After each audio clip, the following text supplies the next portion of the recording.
ஏசப்பா உங்களை ஆசீர்வதிப்பார். இன்றைக்கு ஆண்டவர் உங்களுக்கு ஒரு வசனம் வைத்திருக்கிறார். வாசிக்கிறேன் கேளுங்க. இந்த வசனத்தை பார்த்தீங்களா? மத்திய 22:39. உன்னிடத்தில் நீ அன்பு கூறுகிறது போல பிறரிடத்திலையும் அன்பு கூறுவாயாக. சரிங்களா? இப்போ நம்மள இடத்துல நம்ம அன்பு எவ்வளோ வைத்திருக்கிறோம், அது மாதிரி நம்ம பிறரிடத்துலையும் நம்ம அன்பு காட்டணும், அன்பு கூறணும். சரிங்களா? நம்ம இடத்துல எவ்வளோ நம்ம அன்பு காட்டி நமக்குள்ளார எவ்வளோ அன்பு வச்சுக்கிறோம், அந்த அன்பு வந்து நமக்குள்ளார மட்டும் இருக்கக்கூடாது, எல்லாத்து இடத்துலையும் நம்ம அன்பு கூறணும். அவங்கள ஒரு ஒரு சந்தோஷமாக அழைக்கணும், சந்தோஷமாக அவங்ககிட்ட பேசணும். இந்த நமக்குள்ளார இருக்கிற அன்பு எல்லாத்துக்கிட்டையும் காட்டணும். அப்போ என்ன சொல்கிறார் ஆண்டு? நல்லா படித்து பாருங்க. உன்னிடத்தில் நீ அன்பு கூறுகிறது போல பிறரிடத்துலையும் அன்பு கூறுவாய்.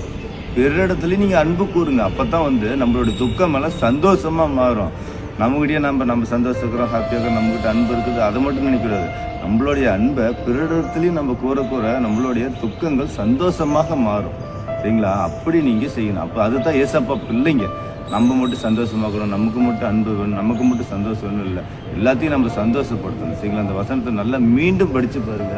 உன்னிடத்தில் நீ அன்பு கூறுகிறது போல பிறரிடத்துலையும் அன்பு கூறுவாய். சரிங்களா? பிறரிடத்துலையும் அன்பு கூறுங்க, உங்கள் துக்கம் சந்தோஷமாக வரும். கர்த்தருக்கு ஸ்தோத்திரம். God bless you.